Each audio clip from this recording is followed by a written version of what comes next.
Mason had no illusions about heroism. The trenches had taught him that quiet endurance outlasted any medal. But on that fateful dusk, beneath the flickering neon of a run-down crossroads burg that barely registered on maps, a frightened lad named Ollie spelled out an SOS in rapid blinks across the smudge barrier of a parked vehicle's glass. And in Mason's weary heart, a defiant spark flared to life, compelling him to act. The sound his cane made against the concrete wasn't loud. It wasn't meant to be. It was the soft, familiar tap of someone who'd learned to walk again, slowly, deliberately, one step at a time. Mason Burke moved like that now, not because of age, though the war had added years he hadn't earned yet, but because his left knee, shattered in a blast outside Fallujah, still stiffened when the weather turned. The heat in South Carolina that day didn't help. It hung low in the air, not scorching, just heavy enough to make breath feel earned. Mason adjusted the strap on his duffel and took another step. Talp! Step! Talp! His water bottle swung loosely from his other hand, rhythmically, like a metronome counting down something unnamed. He was 2 blocks from the rehab center. Same walk he took every Tuesday and Friday. Same route. Same sidewalk cracks. Same faded mural on the brick wall with the American flag and the silhouette of a saluting soldier. Someone had touched up the paint recently, but time still bled through. The reds weren't as red. The blue barely held. His eyes scanned the familiar. A used bookstore closed early. A laundromat with one of its neon letters flickering like it couldn't decide whether to keep trying. Mason didn't stop. He never stopped. If he stopped, things came back. Images, sounds, heat. Not summer heat, but the kind that came from burning metal and split open ground. That kind of heat didn't fade. It just followed you home. A group of teenagers passed, laughing too loud. Mason flinched, just slightly, but enough to remind him that the old habits hadn't died. He adjusted course, veered a step toward the curb, like making space for something that wasn't there. His shirt clung to his back. Sweat traced a line down his spine, but his face stayed still. He didn't wipe his brow. He didn't slow down. He couldn't afford to, not because he was late, but because stillness had become dangerous. Stillness let things in. He reached the small intersection across from the bus stop. The sun was softening, giving way to late afternoon gold. Shadows stretched longer, dragging the day toward evening. A breeze moved through the trees, lifting a few dry leaves into motion like they were whispering to each other. Mason paused. There was no reason to. No sound. No call. Just a pause. A weight in the chest. A memory pressing in from the edges. His fingers curled slightly around the cane handle. He stared ahead, and for a second, the world narrowed. The kind of narrow that happens when you're back in the desert, crouching behind a wall, listening for footsteps that may or may not be there. Then it passed. A breath. Deep. Long. Real. He looked down at his hand, realizing his knuckles had gone white. He let go a little, shifted his weight. The cane tapped again. Keep walking, Mason. That voice wasn't outside. It lived in him now, like the sand still buried in the creases of his boots he couldn't bring himself to throw away. Like the letter from Colin's mother, still unread, still folded perfectly in the back of his closet. He crossed the street. A child's voice somewhere in the distance, soft, laughing. A dog barking twice, then silence. Wind nudging the flags that lined the fence outside the community center. He glanced up, and that's when he saw it. A woman, maybe mid-40s, was walking briskly along the opposite sidewalk. Her shirt tucked in neat, sleeves rolled just right. Her hair was pulled back tight, like she had somewhere to be and something to prove. But it wasn't her Mason noticed. It was the boy she dragged behind her. Small, thin, couldn't have been more than 6. His steps struggled to keep up, shoes too big, shirt too long. He didn't resist. He didn't speak. He just moved because she moved. Then, just as they passed the edge of the sidewalk, he turned his head. Their eyes met, and in that one brief second, Mason felt it again. The narrowing, the tightening, the kind of stillness that didn't warn, it screamed. The boy didn't smile, didn't cry. He just lifted his hand behind his back. 3 fingers, palm inward, a flash, then gone. The world kept moving. A car drove past. A woman on a bike passed on the opposite side. The flag still flapped lazily. Nothing changed. Nothing except everything. Mason stood frozen. The cane no longer moved. The bottle in his hand stilled mid-swing. Time stretched thin and long, like the silence before something explodes. He'd seen that signal. Once, maybe twice. In briefings. On field missions. Humanitarian extractions. 3 fingers palm inward, a silent SOS. A call for help when voices can't be used, when speaking could mean punishment. Or worse, the boy was gone now, behind a white boundary wall. Novak Wordglans. No hesitation. But Mason's body had already decided. He turned. His knee screamed, but he didn't slow. Top! Step! Top! Step! Top! He didn't know what he was doing yet, or what he would do. He just knew what he'd seen, and that was enough. He wasn't chasing. Not yet, but his body moved like it remembered how. The cane tapped against the pavement, a little quicker now, the rubber tip barely keeping up with his stride. His left knee buckled slightly with the change in pace, and for a breath. Pain bit through the muscle like an old friend saying hello. He gritted his teeth. No limp would stop this.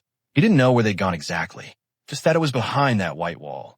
Just past the old iron gate near Morrison Lane. Mason had walked this neighborhood for months, but never really noticed that gate before. It sat flush with the rest of the fencing, half-rusted. Too decorative to seem functional. A place people passed without seeing. But now he saw it, and what he saw was a door that swallowed a boy who spoke without words. As Mason reached the edge of the block, he slowed, instinct maybe, something trained in years ago that told him to stop before stepping into an unknown. He pressed his hand gently against the gate. It didn't budge, not locked, but latched tight from the inside. His eyes scanned upward. A single window on the first floor closed, curtains drawn, a planter hanging beneath it, filled with fake flowers, silk petals faded in the sun. No sound, no movement. He stood still for a long time. You're not in uniform anymore, he reminded himself. You're not in command. You're just a man with a limp and a cane and too many nights behind your eyes. But then the boy's face flashed again in his memory. Not just the gesture, not just the signal, the eyes. That look, that was what stuck to Mason's ribs like dust to sweat. He backed away slowly, walked to the edge of the alley nearby. It led to the backside of the complex. Trash bins, a patch of dried weeds, and a utility door propped open by a broom handle. Mason didn't approach. He just stood at the entrance, breathing through his nose, listening. There was a small sound, a clink of dishes maybe, the low hum of a refrigerator motor. Somewhere, faintly, the static buzz of an old radio or a television with a volume turned low. But no laughter, no child's voice. He checked the time. 5:17 p.m. People should be home. Lights should be on. Somewhere, there should be the clutter of living. But this place felt sealed, not quiet, suffocated. A flicker of movement caught his eye. The curtain in the first floor window twitched. Just once. Not enough to see through, but enough to let in or block out a glimpse. Mason squinted, raised a hand to shield the sunlight. And then, like something out of a slow dream, he saw it. A small hand, pressed gently against the glass. Not waving, not trembling, just holding the curtain's edge. It didn't move again. It didn't need to. Mason stepped back. The wind lifted, brushing his collar against his neck. The American flag at the edge of the community fence fluttered a little harder now. The air was changing. He didn't go to the door, didn't knock. He just turned around and began walking, this time with urgency, not fear. He needed a better view, and he knew exactly where to get it. His house was just a block away, tucked behind the rec center, past a row of mailboxes leaning like tired sentinels. He moved quicker now, ignoring the way his leg protested. Each step a silent beat in a rhythm he couldn't ignore. Inside, the hallway was dim. Dust hovered in the shafts of fading light. He grabbed the binoculars off the shelf by the back door, small, military grade, lightweight. He used to take them on hikes behind base, pretending he still liked bird watching. But today, they weren't for birds. He stepped back outside, crossed the street again, and settled behind the low hedge across from the window. From here, he had a clear line of sight. He brought the binoculars to his eyes. Nothing. Then a gap. The curtain had slipped slightly. Just enough. Through it, Mason saw the same small hand, still gripping the fabric, still unmoving. It wasn't held out in curiosity. It was anchored, like the child thought if he let go. Someone would know he was watching. Mason's heart thudded once, twice, louder than it should have. He lowered the binoculars. This wasn't about hunches anymore, or gut feelings. This was about a signal and a boy and a silence that wrapped around a house too perfectly. He stood for a long time, arms at his sides, watching the window, watching the stillness. No one moved inside, but Mason felt the weight of someone watching from behind those walls, someone trying to remain unseen, and someone too afraid to be seen. He inhaled deep and slow. The air smelled like warm pavement and old pine. Familiar. Like bass. Like waiting. He turned and walked back home. This time slower. More measured. There was a storm coming. Not outside, but in him. And for the first time in a long time, he didn't flinch from it. He welcomed it. The screen door creaked when he pushed it open. It always did, no matter how much oil he'd used. It was one of those old country doors that lets sound in before light. Mason stepped inside, his boots soles making soft thuds on the faded linoleum. The kitchen was still warm from the afternoon sun that had long since shifted to the west. Dust motes floated in slow motion near the window. A ceiling fan turned lazily above. Not really cooling anything, just moving air in slow circles like the thoughts he'd been trying to escape for years. He dropped the binoculars onto the table, softly, like he didn't want to wake something. For a long moment, he didn't move. Just stood there, one hand on the back of the chair, the other gripping the cane loosely. Then, in a movement so automatic it didn't need thought, he walked to the sink, turned on the cold tap, and let the water run until it turned clear. He filled a glass, drank half, set it down, watched a single drop trail from the rim to the countertop. It was quiet, not peaceful, just quiet, the kind of quiet that doesn't comfort, only confirms you're alone. He stared at the refrigerator. Photos of places he'd never been to, postcards from unit buddies who promised to visit but never did. A child's drawing from the neighbor's kid 2 doors down, taped at an angle. A stick figure saluting beside a flag. Underneath, the words, "Thank you, Mr. Mason." He looked away. The chair creaked under his weight as he finally sat. He leaned the cane against the table leg, and for the first time that day, let himself feel the full ache in his knee. It came sharp at first, then settled into the kind of dull throb that made men mutter in their sleep. He pulled the binoculars closer, set them beside a folded napkin and an unopened envelope that had been sitting there for a week.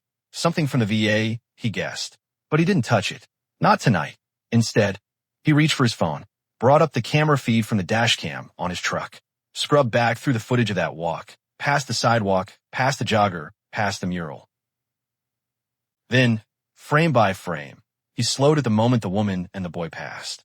There it was, the boy's face, and the hand, 3 fingers raised behind his back. Mason froze the frame, zoomed in. The angle was off, the light too harsh, but the hand gesture was clear. The boy's face, not so much. His features partially turned, his hair falling slightly forward, shadows hiding half the expression. Still, Mason stared at it for a long time. He tried to tell himself it wasn't proof, that it could have meant nothing, that the boy could have been playing, that the woman could be his aunt, his sister, his guardian, his anything. But none of those words sat right in Mason's gut. Because of one thing, the eyes, even in partial shadow, even blurred by motion, the boy's eyes looked directly at the camera. Not past it, not around it, into it, like he knew someone was watching, like he was hoping someone was. And then, the gesture. Not frantic, not flailing, controlled, deliberate, practiced. Mason exhaled slowly, leaning back in the chair. His fingers ran through his hair, stopping briefly at the temple where a scar pulsed lightly with the memory of shrapnel. He thought of other children, not here, far away, in desert towns with no names that stuck. Children he couldn't reach in time. Children hidden behind makeshift curtains, waiting too long for someone who never came. And then he thought of that boy, this boy, who had found a way to speak without sound. He picked up his phone again, swiped through to a different app, one used only by veterans with clearance, an internal residential directory for military housing and temporary residence programs. He entered the address. The system loaded slowly, the wheel spinning longer than it should. The kitchen buzzed faintly under the pressure of old wiring and slow Wi-Fi. Finally, it loaded. Miriam Dean, age, 44, occupation, private educator. Length of residency, 7 months. Co-residence, none. No child listed. No dependents. No temporary custody forms. No enrollment with local schools. No pediatric records attached to her ID. Nothing. Mason didn't move. His eyes scanned the data again. It could be an oversight, a clerical error, a private arrangement. Sure, but deep down, in that old place between instinct and experience, Mason knew better. His hand went to the envelope again, hovered, then dropped back to the table. He stood, crossed the hallway, opened the closet door with the old coats and boxes that still smelled like military soap and desert. pulled out the box labeled Recon Gear, Light Use. Inside, a pair of compact binoculars, a map book, a flashlight, and a compact recording device. Still functioning, still charged, still waiting. Mason took the recorder, set it on the table, and sat back down. Outside, the sun had dipped behind the hills. The room grew dimmer, but he didn't turn on the light. He didn't need to. Some things are clearer in the dark. Morning came without fanfare.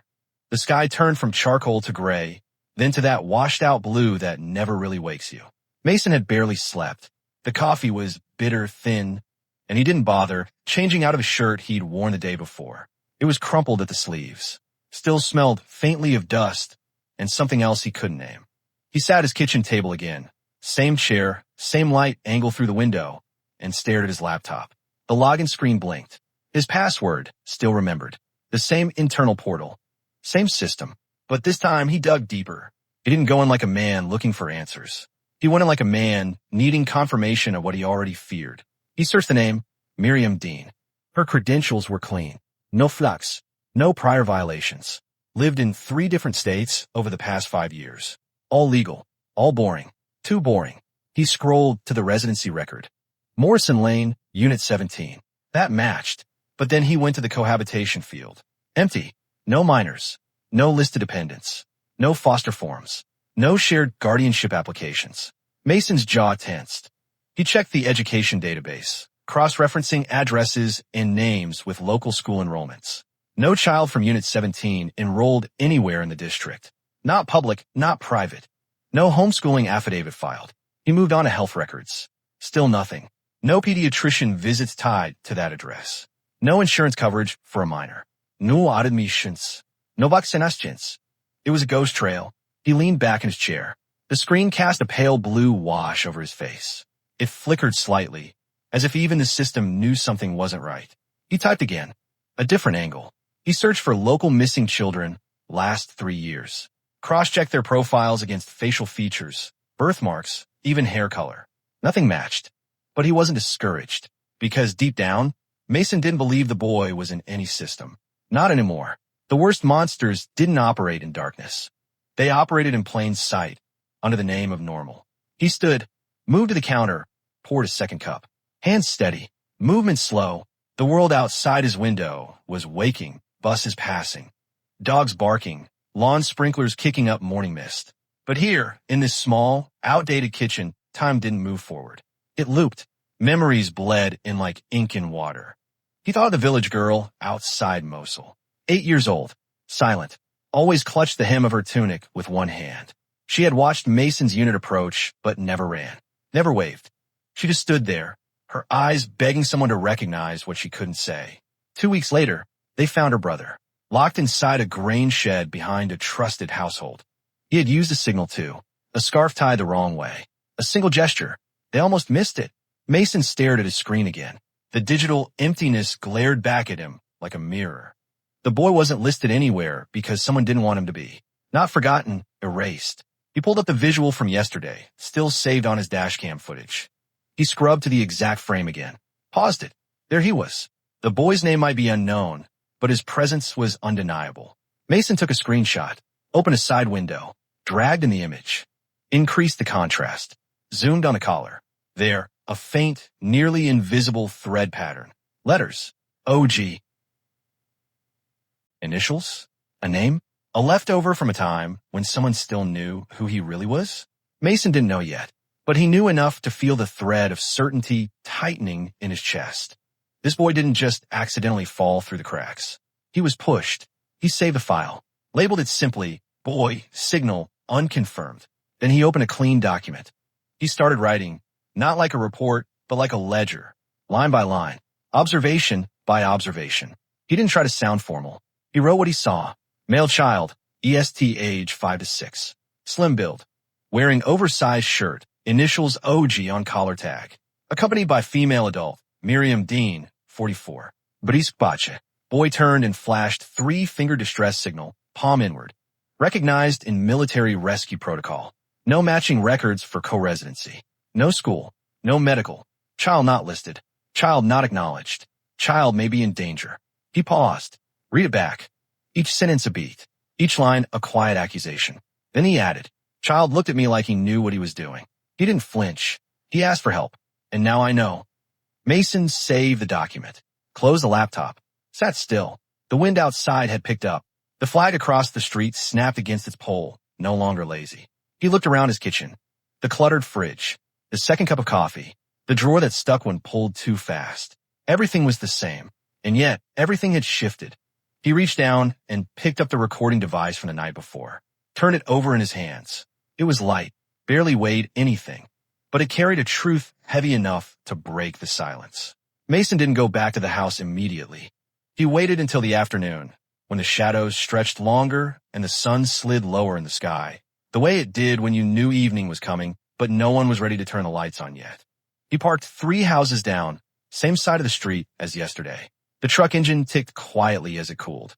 He didn't rush, just sat in the driver's seat, one hand resting on the steering wheel, the other on his thigh. Across the road, Morrison Lane's Unit 17 looked like every other house in the cul-de-sac. White brick, trimmed hedges, red door. A plastic tricycle lay on its side by the porch, too clean to have been used. A wind chime tinkled somewhere off-screen, the sound too delicate for the tension pressing into Mason's chest. He waited 5 minutes, 10, then he saw it. A curtain on the first floor shifted slightly, like someone peeking but not enough to be seen. Mason raised the binoculars, and there he was. The same boy, same small frame, same shirt with sleeves hanging over the wrists. He was standing half behind the curtain, only his upper body visible.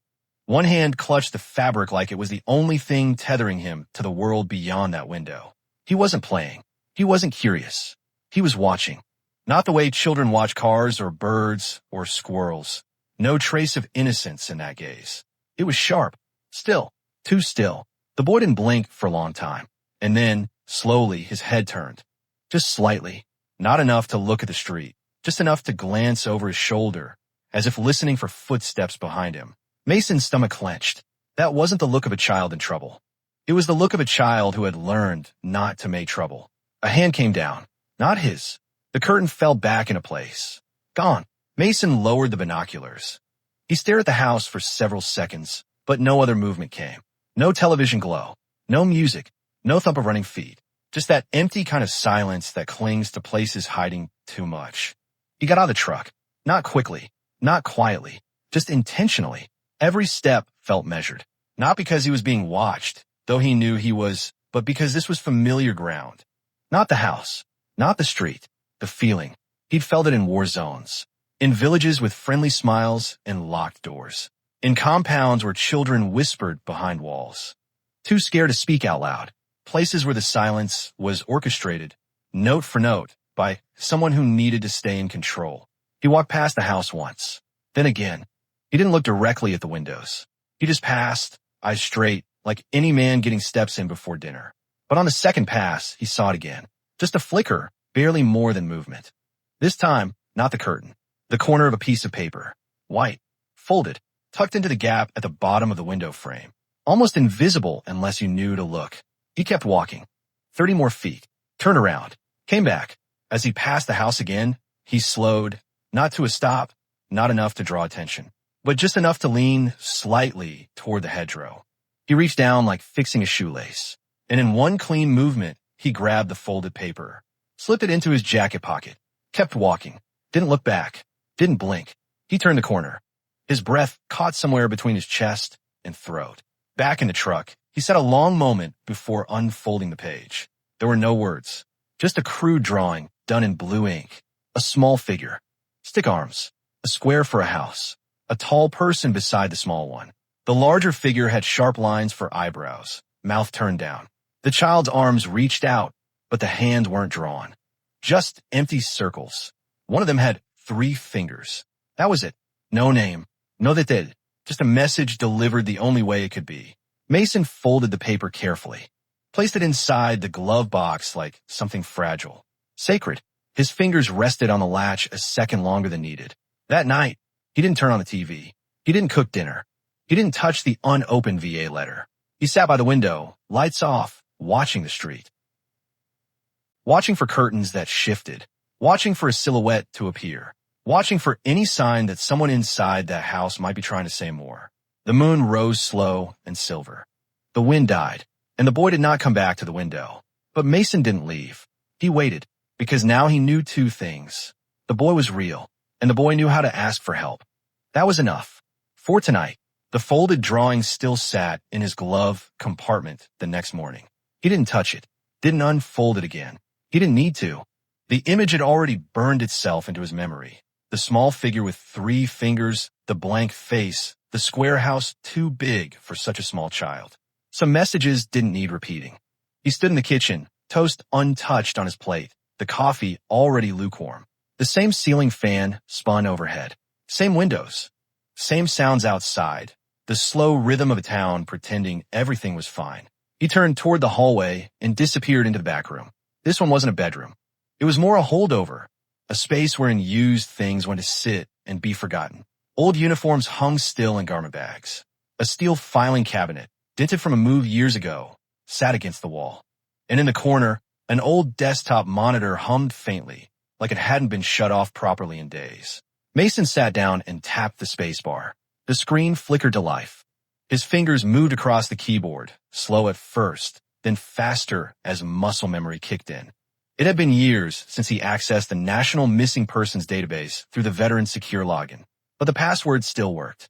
He exhaled, opened the portal, typed, male, age estimate, 5 to 7, last seen, unknown, region, southeastern U.S. Then he paused. He added, hair brown, eyes, gray or blue. The system loaded. Oh, Will Spoon. The numbers ticked upward. 76 cases. He adjusted the filter, trimmed the range, narrowed it to the last 3 years. Now 43. He leaned forward. Click, click, click. One by one, each profile blinked onto the screen. Some with full details, some barely more than names, and a single photo. Photos where the children were smiling, unaware that a camera had captured the last day of their life would look normal. Mason clicked through, face by face, letting instinct guide his eye. He stopped at number 18. The boy in the photo had softer cheeks, shorter hair, but there was something in the shape of the mouth, closed tight, and the eyes, not scared exactly, just aware. He clicked the file open. Name, Oliver Grant. Age at time of disappearance. 4. Date missing, April 18th, 2 years ago. Location, Monroe Park, MN. Circumstances, last seen with non-custodial adult. No confirmed witness. No camera footage. Case marked stalled after 10 months. He leaned back in his chair. Grant. OG. The initials stitched on the boy's collar. He stood suddenly, too fast. His knee locked, a bolt of pain shooting through him. He didn't wince. Just leaned against the doorframe and waited for it to pass. His heart was beating too hard. Not from adrenaline. From something deeper. Recognition. He turned and grabbed his phone. Found the screenshot from his dash cam. Zoomed in again on the boy's profile. He opened the database photo of Oliver Grant beside it. Different lighting, different age, but the nose slightly off-center, the right eyebrow with a subtle arch, and behind the right ear, faint but visible even in the old image. A birthmark. He checked the case notes. Identifying mark. Faint crescent-shaped birthmark behind right ear. Mason sat again. He didn't need a match. He didn't need DNA yet. He knew. It was in his gut. The same place that had told him to duck behind a wall seconds before a mortar hit. The same place that whispered when someone was lying. Oliver Grant had not vanished. He had been taken. And now he was here, living behind a window, drawing with a pen, waiting for someone to notice. Mason opened a new document. He wrote only one sentence. I think I found him. Then, hesitating just for a breath, he added a second. This time, we don't turn the page and move on. That afternoon, he stood on his porch, arms crossed, eyes fixed on the end of the street. The air was quiet again, not soft, hollow, like the sound had been drained from it. He watched a delivery truck roll past. A dog barked somewhere out of sight, but no children played. No footsteps approached from Unit 17. He pulled out his phone again, looked once more at the photo of Oliver Grant, the old one, then at the still from yesterday, the boy through the curtain. He layered the two images side by side, and slowly, line by line, a match appeared. He whispered the name, not to the wind, not to the house across the street, but to himself. A name no one had spoken out loud in too long. Oliver.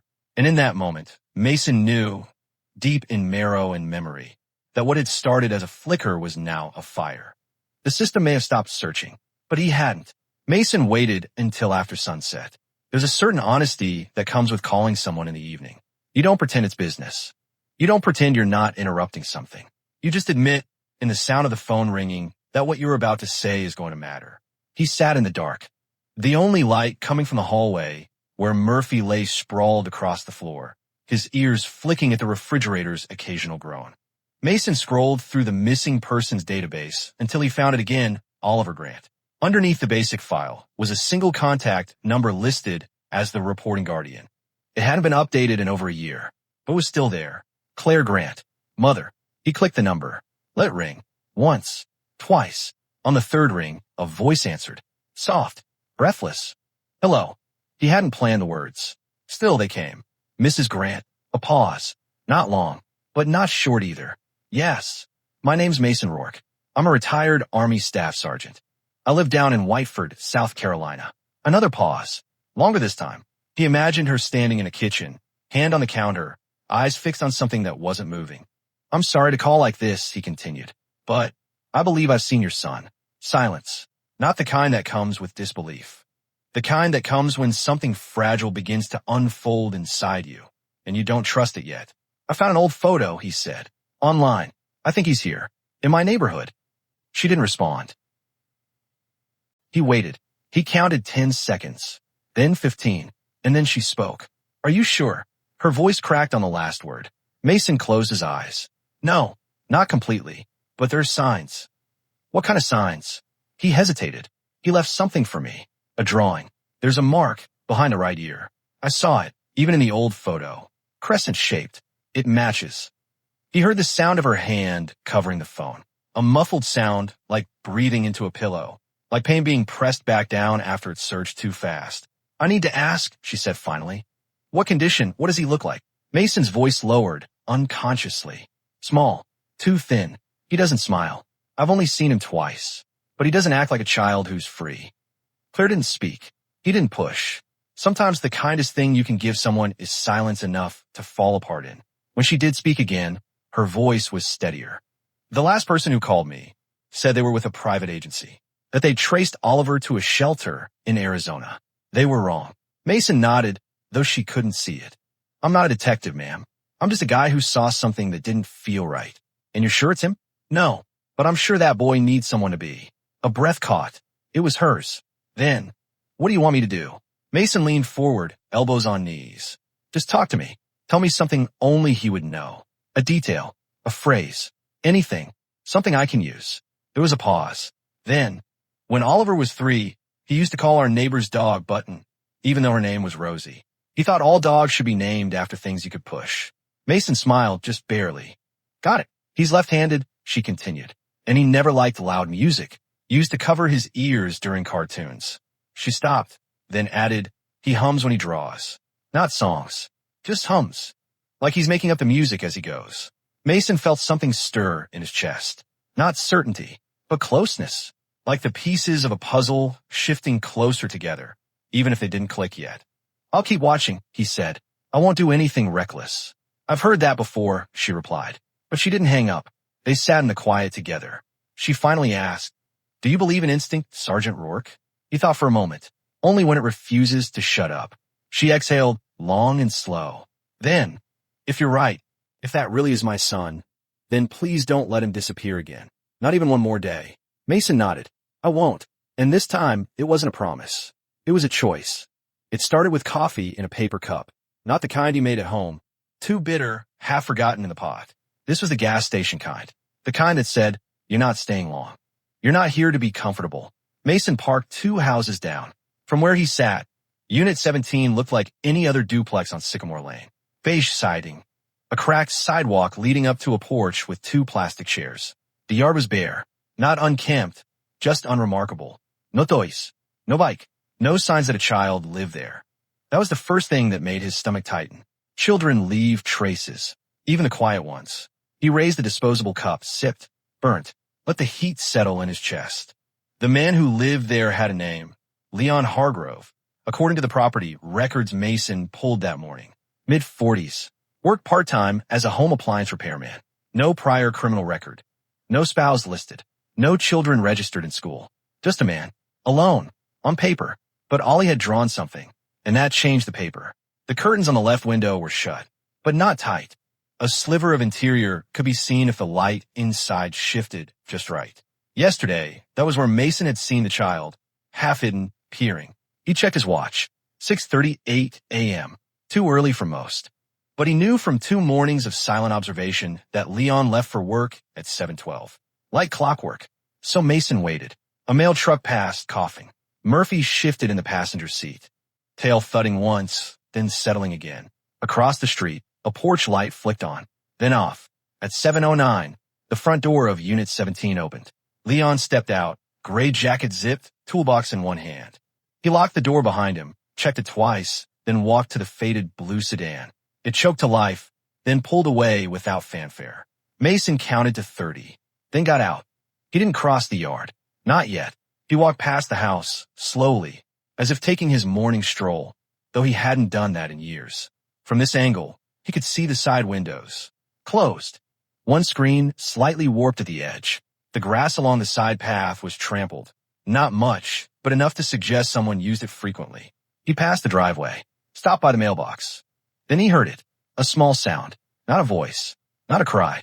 A shuffle, like a chair leg dragged against linoleum. He turned his head slowly. The curtain in the front window moved. Just an inch. Then stopped. Mason stood there. Not threatening. Not eager. Just present. And for a breath, he saw it.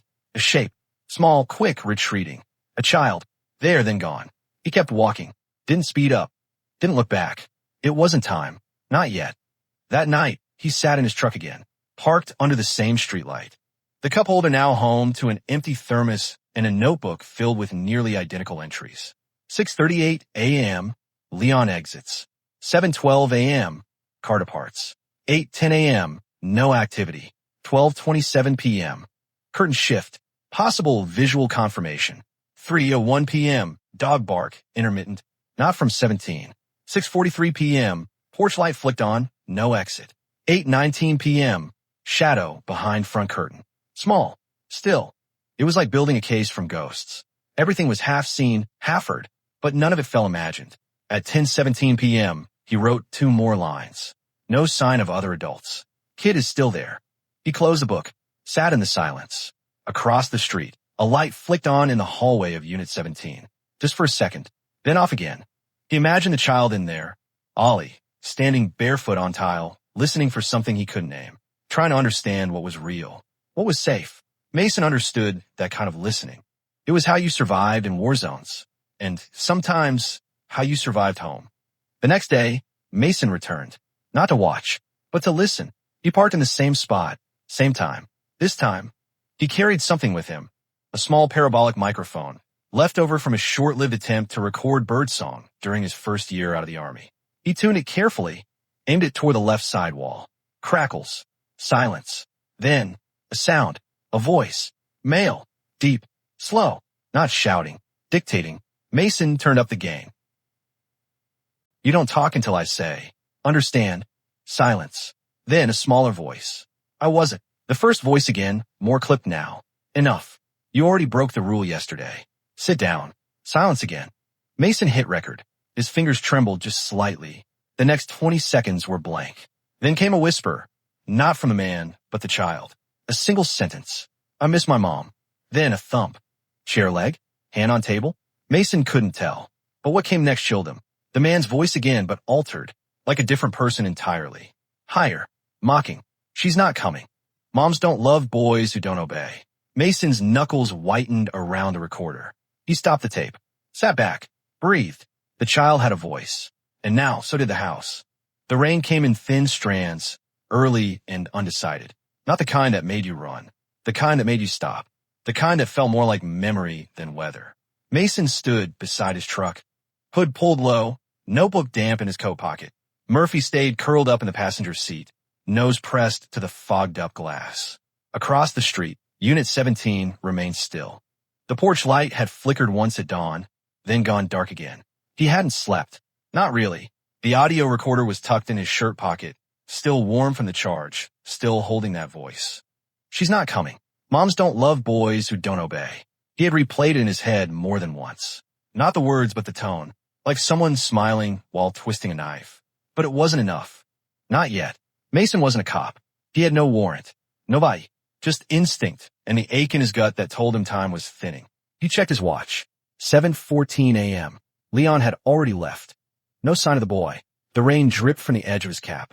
He stepped back into the truck, closed the door with a softness learned from a decade of nights in places you weren't supposed to be. The kind of door closed that said, "I was never here." Murphy shifted and yawned, leaning against his leg. Mason let his hand rest on the dog's head, silent. He looked at the house again. There was something about the stillness of it, how it didn't move with the day. No music, no movement, no shadow play behind curtains. Like time forgot it, and maybe that's what Leon wanted. To be forgotten, or to hide something no one remembered to look for. At 10:03 a.m., the rain steadied. He saw it from the corner of his eye. A shift, in the far right window this time. A shape, slighter than before. Mason raised the binoculars. The window was cracked open, barely, and then barely visible a hand. Small, palm pressed to the glass. Not waving, not signaling, just pressing. He lowered the binoculars slowly. Murphy's ears twitched. Mason didn't speak. He didn't write it down. He simply memorized it. That hand, that rain, that silence. At 2:47 p.m., the street emptied. Children returned from school, buses hissing to a stop, but none of them belonged to Unit 17. A woman passed with a stroller, glanced at the house, didn't linger. Nobody looked at that house twice. Mason rolled down the window. The rain was light again, steady, rhythmic. He stared at the sidewalk in front of the door, and that's when he saw it. Chalk, a faint line, drawn just inside the curve of the step. He opened the truck door, walked casually across the street, as if passing through. The chalk mark was smudged, but deliberate. A circle, then a small line inside it.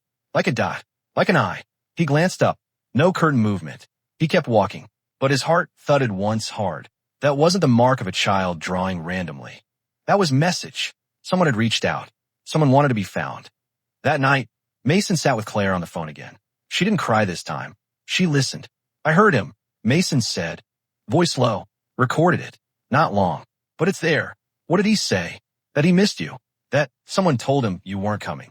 The silence on the other end stretched. "I called CPS twice." Mason added. "No one's responded. They're overloaded." "I can fly there," Claire said. "I could be on a flight tomorrow." Mason didn't answer immediately. He looked out the window again. The chalk was gone now, rinsed by rain. "Wait," he said. "Not yet. I need 2 more days. I'll get the rest. I'll make sure it's him." Claire's voice came quieter. "You're doing more than anyone's ever done." Mason didn't know what to do with that. He'd saved men in war, carried wounded across minefields, shielded bodies with his own. But this was different. You couldn't shoot ghosts. You couldn't rescue a child with rage. You had to be still, patient, steady, like a stone in water, waiting for ripples to come back. At 3:19 a.m., Mason sat bolt upright. Murphy growled. Outside, the rain was heavier. And then a knock, not on the truck, but far off. Mason rolled down the window, listened. Again knock, rhythmic. From the house, from a side door. He grabbed the recorder, pressed play, set it to capture, stepped out, slowly. The sidewalk gleamed. The knock stopped. Then a soft voice. "Mister?" Mason turned toward the voice. It wasn't loud. It wasn't panicked. Just there. Real. Ollie. He stood in the space between house and shadow. Soaked through, shirt stuck to ribs, knees scraped. Barefoot on concrete. Mason didn't move. Didn't speak. The boy looked up. "I left the chalk," he whispered. "You saw it." Mason nodded, slowly. Ollie looked over his shoulder. "I can't stay long." Mason dropped to one knee. "Are you hurt?" The boy hesitated, then lifted his arm. A thin red line ran up the inside of his elbow. Mason's throat tightened. Ollie whispered. "He sleeps like a log on Wednesdays." Mason swallowed. "Okay," he said. "Okay, we'll fix this." And for the first time, Ollie nodded. Not fast, not dramatic, just certain. The boy had slipped back through the side gate before Mason could say another word. Not out of fear, not in panic, just timed, like he knew how long the shadows would protect him. The door had shut with a whisper, and after that, nothing but rain again. Mason remained crouched beside the truck for several seconds, eyes locked on the sliver of backyard, now lost in blackness. Murphy didn't bark. He just watched, like he understood something had changed. Something had opened. The rest of the night was waiting. A quiet, clenched kind of waiting. Inside the truck, Mason rewound the tape from the recorder and pressed play. The boy's whisper still echoed there. You saw it. And later, the line that unsettled him most. He sleeps like a log on Wednesdays. It wasn't just a fact. It was an invitation. A plea. A window. He stared out at Unit 17. The house didn't move.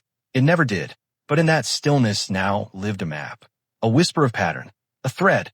And Mason had spent enough of his life following threads through dust and ruin to know. When a thread pulls, you follow. At 2:03 a.m., the rain slowed to a mist. Mason stepped out of the truck. No sudden movements. No flashlights. He left Murphy behind. He wore gloves. Not for stealth. For memory.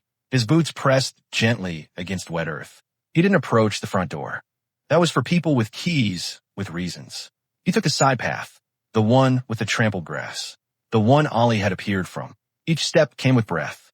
Each breath with a voice in his head saying, "You could be wrong." He stopped beside the sidewall. A small utility vent gaped near the base of the house.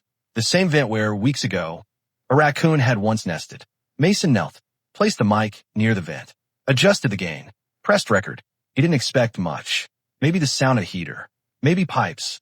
Instead, he heard movement. Not loud, not clumsy, just pacing.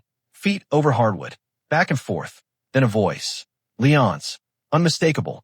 No, you don't get to ask that. I already said. A pause. Then again. What did I tell you about doubt, huh? What did I tell you? Silence. Then something softer. Another voice? No, the same voice. But changed. Softer. Like someone mimicking a child. No, please. I didn't mean to. I just wanted. The voice snapped back. You always want. You always want. Shut up. Mason blinked. The voice was talking to itself. And then it laughed. Quiet. Broken. Like a swing that hadn't been greased in years. He kept recording. 15 minutes. No movement outside the house. Just that voice. Shifting. Arguing. Mocking. Pleading. Over and over. At one point it sang. Out of tune. A lullaby twisted through clenched teeth. Then came a sound Mason didn't expect. Dragging. Like furniture. Heavy. Against wood. Then metallic click. A latch. Then footsteps. Down. Basement. He scribbled in the dark. 2:29 a.m. Voice shift. Possible multiple personalities. Basement entry. He waited. The rain stopped. In the stillness. A dog barked blocks away. Then quiet again. 3:07 a.m. A new sound. Thud. Then again. A soft whimper. Child. Mason's hand tightened around the mic. Then Leon's voice, rough now lower. Say it. Say it loud. Ollie's voice. I'm sorry. Again, Leon, what for? Pause. I tried to remember the song. Another pause. Then silence. Then what Mason feared. The slap. Sharp. Hollow. Not a strike of fury. A strike of ritual. Mason yanked the mic back. Press stop. Heart hammering. He had what he needed. Not proof for a court. Maybe, but enough. Enough to act. He slid the recorder into the inside pocket of his coat and turned to leave. But then, a creak. Behind him, a motion light flared on above the garage. He froze. No one stepped out. No door opened. But Mason felt it. Watched. Like something inside the house had blinked and remembered it had eyes. He took one step back, slow. Another. Made it to the sidewalk. Back to the truck. Murphy sat up. Whined once. Mason opened the door. Slipped in. Closed it quietly. His hand was shaking now. Not from fear. From decision. Tomorrow would not be about recording. Tomorrow he would knock. Not as a soldier. Not as a cop. As someone who couldn't look away anymore. He pressed his forehead to the steering wheel. Ollie's voice still in his ears. I try to remember the song. He whispered, I remember it too, kid. Outside, the wind shifted. The house across the street waited. But Mason no longer did. The sun broke through slow and pale. Like someone unsure of their welcome. Morning in these parts was quiet in the way old wounds quiet.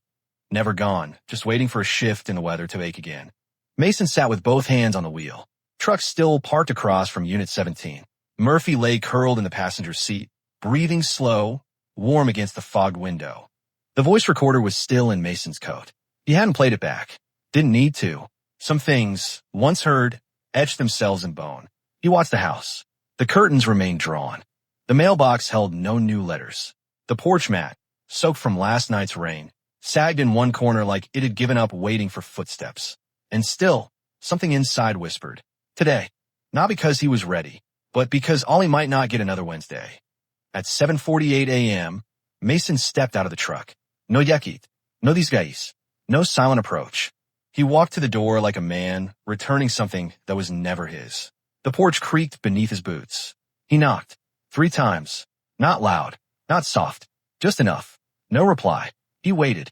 Knocked again. From within, a sound, slow footsteps, then a hesitation. The door cracked open an inch. Leon. Same tired eyes. Same polite smile pulled too tight. Mornin', Mason said. Leon blinked. Back again. Mason nodded. Had a few questions. Thought I'd ask face to face. Leon glanced behind him. Boy's still asleep. That's all right, Mason said. I'm not here to wake him. Silence stretched. Then Leon stepped aside. You a social worker now? No, Mason said, crossing the threshold. Just someone who saw something. The house was dim. Smelled of overboiled pasta and old newspaper. Walls yellowing at the corners. No pictures. Just a single cross above the doorway. Hung slightly askew. Leon led him to the kitchen. Coffee? Mason shook his head. Just the truth if you've got any. Leon chuckled, dry and slow. Truth's not cheap these days. Mason didn't laugh. He sat at the table. Leon stayed standing. You ever lose a kid? Leon asked suddenly, voice thin. Mason didn't answer. You ever have to raise one that wasn't yours? Still no answer. Leon tilted his head. Then don't judge too fast. You don't know what it's like trying to fix something that came to you already broken. Mason's voice was even. Ollie's not broken. Leon's jaw tightened. Silence. Then the sound of footsteps above. Muffled. Familiar. Mason glanced upward, listening. Leon followed his eyes. He sleepwalks sometimes, he said. Mason didn't respond. Instead, he leaned forward slow. Tell me about the basement. Leon blinked. There's no basement, he replied, too quickly. Mason's hand rested on the table. I heard a latch, he said quietly, and dragging, and a voice talking to itself. Shifting tones. Pleading. Leon's smile vanished. You bug my house. No, Mason said. I listened. There's a difference. For the first time, Leon looked small. Not weak. Not defeated. Just exposed. Like a man caught halfway between masks. Then a sound. Soft. Bare feet. Turning. Both men looked to the hallway. Ollie stood there. Thin. Shirt wrinkled. Knees bruised. Holding something in both hands. A piece of folded paper. He didn't speak. Didn't move. Just stared at Mason. Leon cleared his throat. Ollie, go back upstairs. But Ollie didn't. He walked slowly toward Mason. Held out the paper. Hands trembling, but steady. Mason took it. Unfolded it. A drawing. Pencil lines, rough but clear. A man with a square jaw. A dog beside him. A boy with a balloon. 3 figures. Holding hands. At the bottom, a scrawl. Come back when it's safe. Mason looked up. Ollie was watching him. Not pleading. Not afraid. Just hoping. Leon stepped forward. I said go upstairs. And that's when Mason stood. Full height. Between the boy and the man. Not a soldier. Not a savior. Just a presence. I think it's time someone else saw what's down there, he said. Leon didn't move. Didn't fight. He just deflated. Keys are in the drawer. He muttered, turning away. Mason opened the drawer. Pulled out a ring with 2 brass keys. He turned to Ollie. You want to show me? Ollie hesitated. Then nodded. Small. Sure. Mason followed him to the hallway. A door half hidden behind a stack of crates. He inserted the key. The lock clicked. The door creaked open. A stairwell, steep and dark, descended into quiet. Mason clicked on the small flashlight he kept on his belt. Not a beam, just a glow. He looked down, then back at Ollie. You don't have to, but the boy stepped beside him. I want to, he whispered. And so they walked, together, into whatever truth waited beneath. Not running, not hiding, just walking, as the house exhaled behind them. And above, the rain began again. The stairs creaked under their weight. Not from age, but from memory. Each step downward was a quiet unraveling. Ollie walked just ahead of Mason, his hand brushing the wall, as if to steady more than just his footing. The boy didn't speak. He didn't need to. His body told its own story. Stiff shoulders, a hesitation in each step. The way his heels never fully touched the wood, as if he feared waking something below. Mason followed with careful eyes. Not protective, not yet. Just present. They reached the bottom. A narrow corridor opened up, lit only by the flashlight in Mason's palm. A thin beam that carved slow paths along dust-lined concrete walls. To the left, shelves with boxes labeled in smudged Sharpie. Tax, winter, church, mom. To the right, a narrow doorway. Unmarked. Ollie paused there. This way, he whispered barely above breath. Mason nodded. The boy reached for the handle. It didn't stick. It didn't groan. It opened like it had been used too many times for surprise. Inside, the space widened. A room with no windows. No carpets. Just concrete floor. And a single bulb hanging overhead, unlit. The smell of mildew and old breath. In the center, a mattress, thin, child-sized. Beside it, a chair. Wooden, straight-backed. A crack across the seat. Toys lined the wall, but not playfully. Not scattered or mid-game. Arranged. Precise. Like props in a play someone kept rehearsing, but never wanted to perform. A stuffed bear sat facing the wall. One eye missing. Mason's throat tightened. He didn't look at Ollie yet. Instead, he walked the perimeter. Quiet. Observing. There were drawings taped to one wall. Dozens. Crayons, charcoal, pencil. Faces with no mouths. Figures behind windows. One sheet had only the word sorry repeated over and over in different sizes. The letters grew smaller near the bottom, fading like someone ran out of energy or hope. Another picture showed a man with 3 heads. Each wore a different expression. Kind, angry, gone. In the corner, a radio. Old, battery-powered. And beside it, a cassette tape labeled in red ink, Sunday Confession. Mason didn't touch it. Not yet. Ollie sat down, cross-legged on the mattress. His fingers fidgeted with the corner of the sheet. I don't always sleep here, he said quietly. Just when he hears the song. Mason crouched. The song. Ollie nodded. He says it was from before. From when he was a preacher. He looked up. When the song plays, he gets loud. Mason stayed quiet. The flashlight now rested between them, casting soft shadows on the boy's face. Sometimes, Ollie said, he talks to the bear instead of me. That's better. A long silence stretched. No one filled it. Mason reached into his coat, pulled out the sketch Ollie had given him earlier. The one with the 3 figures. He laid it on the mattress. Ollie looked at it, then away. Mason said, "Why did you draw that?" The boy shrugged. I wanted to remember what it felt like. What did it feel like? Ollie's voice trembled, like no one was pretending. Mason let that sit. Then, gently, has anyone else been here? Ollie shook his head. Just him, and me, and the bear. Mason added, almost like a joke. But Ollie didn't smile. He says the bear remembers everything. That if I forget, the bear will tell him. Mason stood. Looked around again. This wasn't a prison.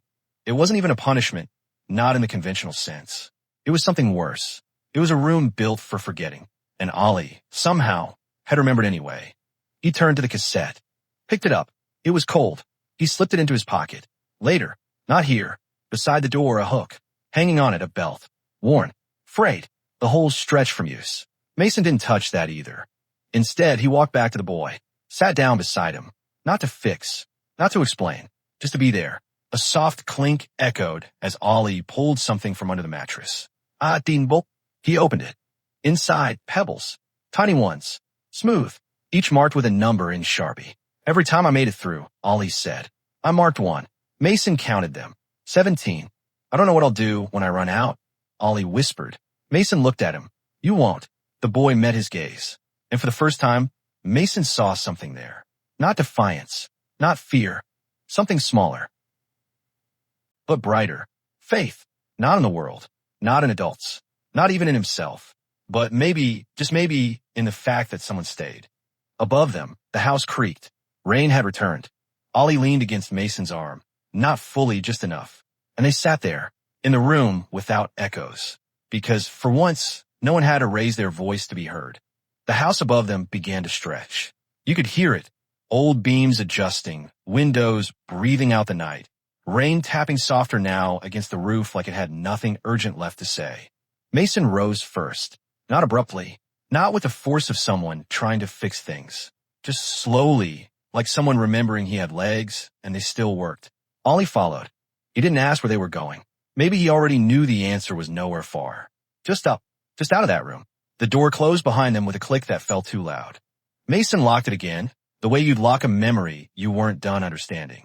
Then he dropped the key into his pocket, where it clinked faintly against the cassette. No one spoke on the way back upstairs. Ollie's bare feet made soft pats against the linoleum. His shoulders no longer hunched. They weren't proud yet, but they were no longer afraid of taking up space. Leon was gone from the kitchen. Only the smell of instant coffee lingered, burnt and thin. Mason checked the front door. It was unlocked. That was the first choice Leon had made that mattered. In the quiet that followed, Mason found the kettle, filled it, and set it on the stove. His movements weren't expert, but they were steady, measured. The kind of man makes when he's trying not to scare a dog or a kid. Ollie climbed into one of the kitchen chairs. He swung his legs slow, not aimless, like rhythm had returned to him. There was a scar on his shin, thin, white, older than last week, but not older than childhood. Mason glanced at it, didn't ask. He sat across from him, hands on the table, palms down. A loose beam of sunlight crept across the linoleum, inching toward Ollie's toes. He didn't flinch. "Do you like oatmeal?" Mason asked. Ollie shrugged, then nodded barely. "Got a packet in the truck," Mason said, rising. He stepped out into the cool air. His boots sank slightly into the wet grass. For a second, he stood still, breathing, letting the distance between who he was last night and who he was now settle. He wasn't a soldier here, not exactly, but the muscle memory of being one, of noticing the weight in a room, the silence in a hallway, the look in a child's eyes that remained. He grabbed the emergency food pack from behind the seat. It wasn't gourmet, but it was warm, and sometimes that was all that mattered. Back inside, Mason poured hot water into the cup, stirred the oatmeal until it thickened, slow and steady. Ollie watched without speaking. Then, out of nowhere, "Do you have a dog?" Mason blinked. "Used to. What happened?" Mason stirred once more, then placed the spoon down. "He got old. Let go." Ollie nodded like that made sense. "Murphy," he said. Mason tilted his head. "How'd you know? You smell like dog. Not the bad kind. The jacket kind." That made Mason smile, small, inward. He slid the bowl across. Ollie ate in silence. Every few seconds, he looked up, not afraid, just checking, to see if Mason was still there, still listening, still real. Outside, a mail truck drove past. Didn't stop. Didn't need to. Some houses don't receive letters anymore. But Mason, without realizing, made a note. Call Claire. Just not yet. Not until there was something to say that didn't sound like a warning. Ollie pushed the empty bowl forward. He didn't thank him. Didn't need to. Mason stood, rinsed the dish, placed it upside down in the sink. Then he sat back down, same chair, same posture. There was something unspoken in the air between them, something like a pause. Ollie finally broke it. "Do you know about monsters?" Mason nodded. "I used to think they were under beds," the boy said. "But they're not. They're the ones who know your name." Mason didn't reply. Just let it sit. Ollie wasn't looking for comfort. He was naming something. And sometimes, that's the first step in taking its power away. They stayed like that for an hour. No cartoons. No screens. Just two people at a kitchen table, letting the day happen around them. At some point, Ollie got up, walked to the corner where a yellowed pad of paper lay near the fridge. He picked up a pencil, sat on the floor, and began to draw. Mason didn't watch directly, but from the angle of the boy's shoulders, he could tell it wasn't a monster this time. Maybe a dog. Maybe 3 people. Maybe a house that wasn't afraid of being filled. The day stretched. Leon didn't come back. Mason didn't call anyone. Not yet. Some rescues don't require sirens. Just chairs, warm food, and a silence that doesn't judge. By evening, the light outside had turned the color of washed denim. Ollie fell asleep curled on the couch, the drawing pad still clutched in one hand. Mason covered him with the army blanket from his truck, then sat by the window. He didn't look for movement outside, didn't brace for an attack. He just watched the dusk arrive like he'd been waiting for it. No commands, no mischins, just the quiet, and the boy breathing steadily in the background.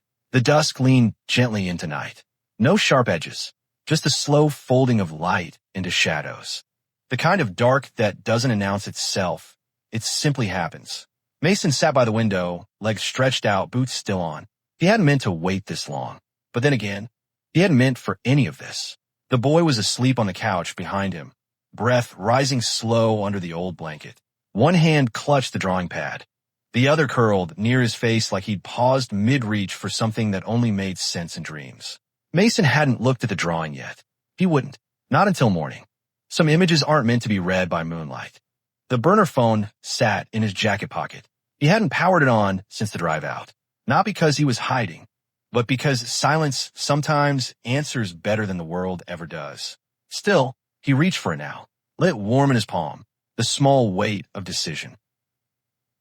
The boy's name, Ollie, had been enough to narrow it down. Missing persons reports, case files, newspaper clippings with dates that no longer held meaning. He'd traced it to a mother named Claire Rowan.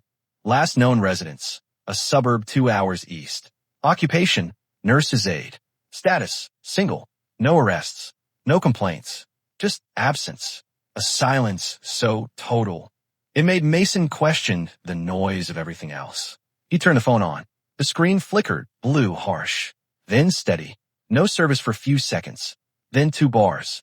He scrolled past names he didn't recognize. Default contacts, leftover numbers from the burner's previous owner. Each one anonymous, cold. Then he typed in the number he'd written on the inside of a matchbox. Claire Rowan, mobile, 319. 505 ######. He didn't hit dial. Not right away. He stared at the digits, letting them settle into his body like the first step of a long march. Ollie stirred on the couch. A small sound. Not a word. Just a whimper caught between sleep and fear. Mason didn't move. Didn't hush him. Didn't reach out.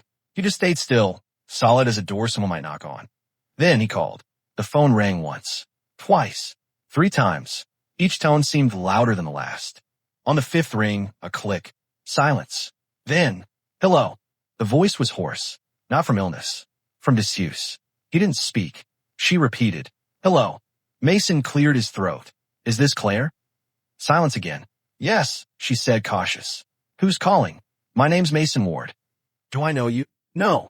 Another pause. Almost told her the boy was safe. That he was asleep, on a couch not more than 6 feet from him. That his skin was unmarked, his voice intact, his breath steady. But Mason had seen war. He knew the danger of sudden truths. They told me to call you, he said instead. Who? Your son. The silence now was different. Not hesitation. Not fear. Something softer. Wounded. He's alive? She whispered. Yes. A pause. Are you sure? Mason turned to look at the boy. The outline of him under the blanket. The soft curve of his back. The edge of the drawing pad in his grip. I'm sure. The line stayed quiet for a long time. Mason didn't rush her. Claire finally spoke again, voice cracked open. I looked for him. I call hospitals. Foster homes. I filed reports. I know. I thought maybe he died. And they didn't tell me. No. Where is he? With me. For now. What does that mean? It means he's safe. But need to understand something before anything else. She didn't push. Didn't plead. Just said, ask. Why was he with Leon Brody? The silence was sharp this time. A silence made of shame. Not confusion. I didn't give him up, she said, slowly. I didn't sell him. I didn't lose him. She took a breath. Leon was my brother. Mason blinked. That hadn't come up in the records. He helped when I was going through some things. He said he'd watch Ollie for the weekend. I needed rest. Just sleep. She swallowed hard. But when I came back, they were gone. No note. No voicemail. I didn't know where to begin. Cops said maybe I had misremembered. Maybe I'd been unstable. Were you? Yes. But not about him. Mason nodded slowly, though she couldn't see. I believe you. She let out a shaky breath. Is he okay? He's quiet. Observant. Smart. He counted pebbles to survive. I don't understand. You don't have to. Not yet. A longer silence. Then, soft. Can I talk to him? Not tonight. A pause. Why? He's asleep. And when he wakes, I want the world he wakes into to be gentler than the one he left. She didn't argue. Mason continued. I'll bring him to you. Soon. But I need you to be ready. I am. No. I mean, ready in the way a field waits for spring. Not just wanting it. Needing it.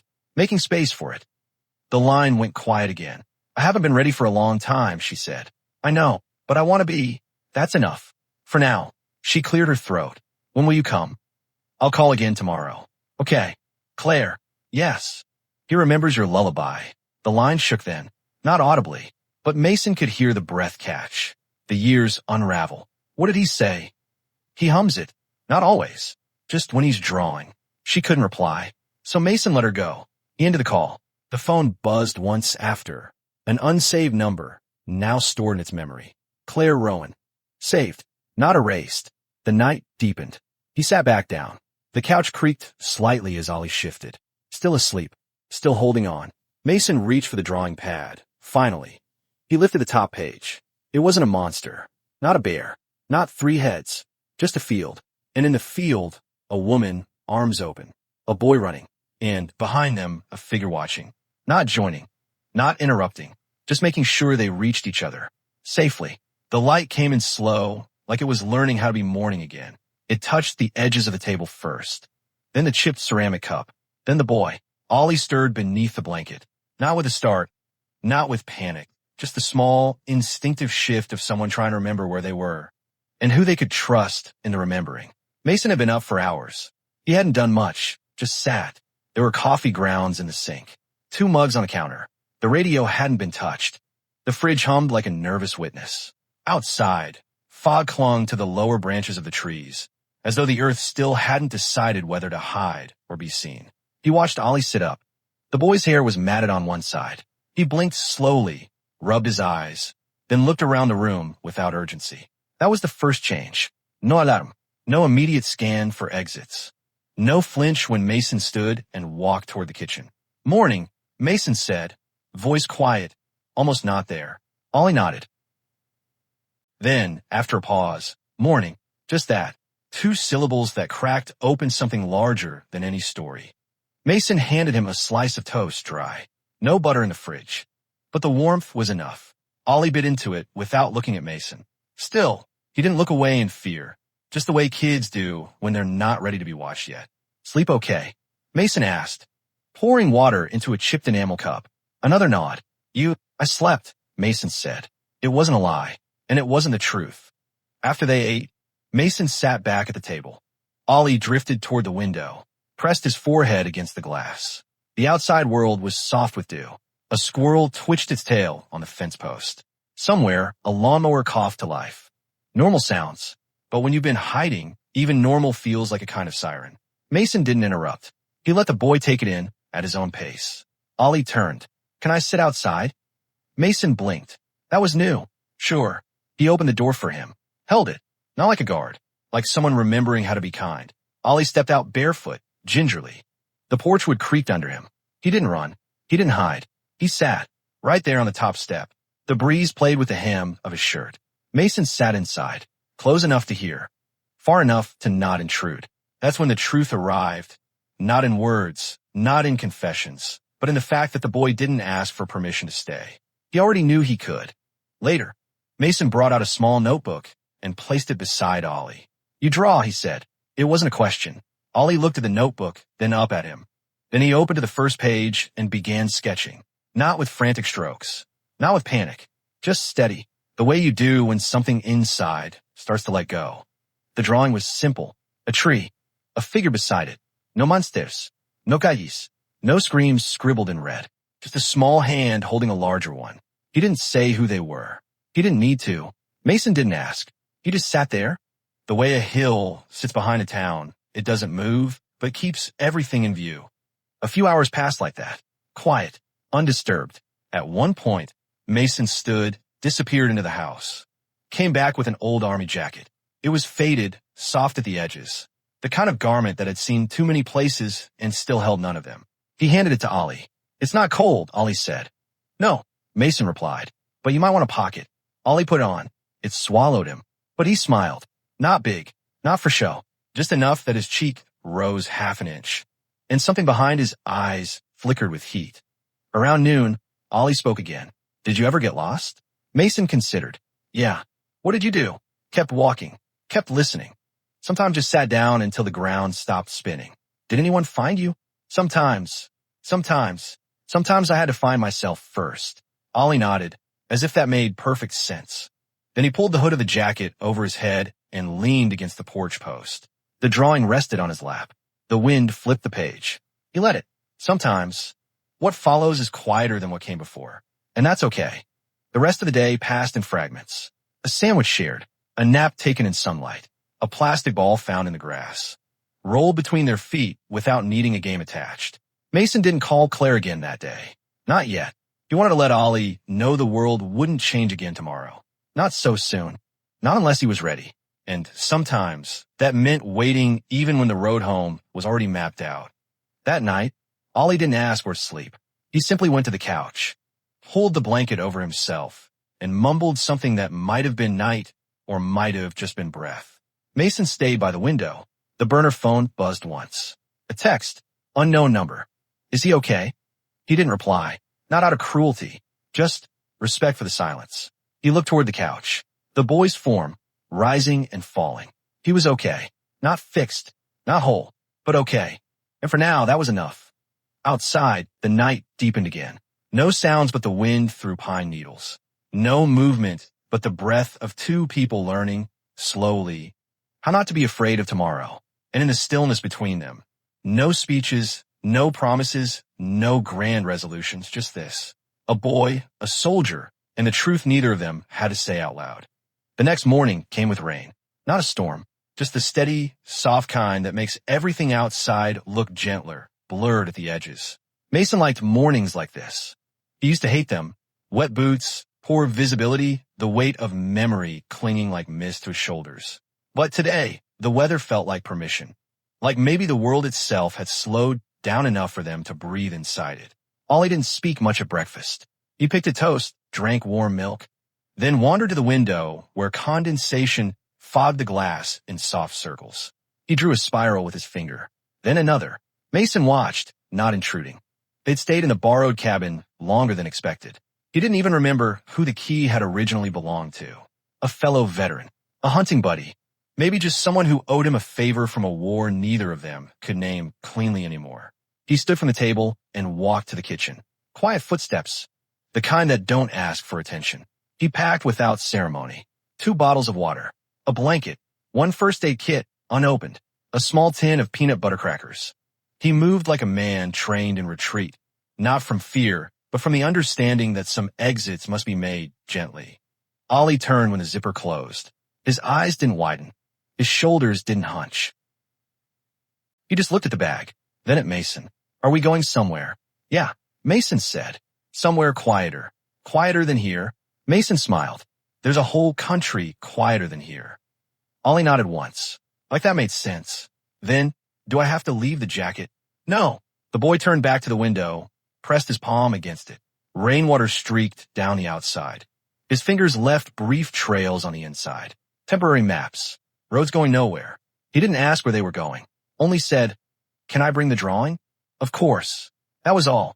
They moved like fog, without rush, without shape. The truck was old but faithful. The kind with rust beneath the wheel wells and a bench seat that always smelled like damp flannel no matter how long the sun stayed out. Mason let the heater run for a few minutes. Not to warm the cab, just to give Ollie space. The boy climbed in without hesitation. He held the drawing pad tight to his chest. The sleeves of Mason's jacket hung over his hands. Seatbelt clicked. That sound, that small mechanical click, felt like it kind of packed. They drove in silence for a while.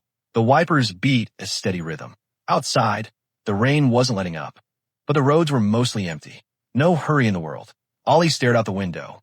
Fields passed by, muddy now, the tall grass bent low. A scarecrow leaned crooked in a clearing, one arm missing. A line of cows stood motionless under a tree, their breath rising like ghosts. Mason didn't speak. Some truths are louder in silence. After an hour, they stopped. A diner, just off a forgotten stretch of highway. Neon light buzzed weakly in the window. Hot coffee. Real pie. Inside, it smelled like burnt toast and yesterday's stories. Mason ordered grilled cheese and soup for Ollie. Coffee for himself. They sat in a booth near the window. Ollie peeled the crusts off his sandwich with surgical precision. A waitress smiled at him once. He didn't flinch. Just looked back. Mason noticed that. Another small miracle. On the way back to the truck, Ollie asked, "Is it far?" Mason shrugged. "Depend what you mean. The place we're going, not too far." Ollie nodded again. That's all he needed. Sometimes the mind doesn't ask for destinations, just assurance that someone else is driving. By mid-afternoon, the clouds began to break. Just a little. A streak of light slashed across the sky, warming the horizon. Ollie shifted in his seat. "Can we stop soon?" "Yeah," Mason said. He knew a place. Not a home. Not yet. But a house. Set back behind a line of pine trees. Old siding. Porch swing held by only one chain. Windows that hadn't reflected laughter in a decade. Maybe more. It wasn't perfect, but it was far from harm. And sometimes distance is a kind of healing. They pulled into the gravel drive. Ollie looked around. "It's empty." Mason nodded. "That's why it's good." He shut the engine off. No more hum. No heater. No noise at all now, except the faint ticking of the cooling engine and the hush of wind through pine. Ollie didn't move at first. Just sat there, hands still gripping the sketchbook. Then, slowly, he opened the door. Mason didn't rush him. Let him step down. Let his feet crunch on gravel. Let his eyes take in a place that wasn't Leon's, wasn't the cabin, wasn't the kind of place you escaped from. Ollie walked up the steps. The porch creaked. He didn't flinch. He tried the door. It opened. No look. Mason followed. Inside, it was dust and silence. Faded wallpaper peeled at the corners. An old stove sat cold in the kitchen. One chair in the living room. That was it. But the windows let in golden light now. The rain had stopped. Ollie walked to the center of the room, spun slowly, then just as slowly sat down, cross-legged, like a kid again.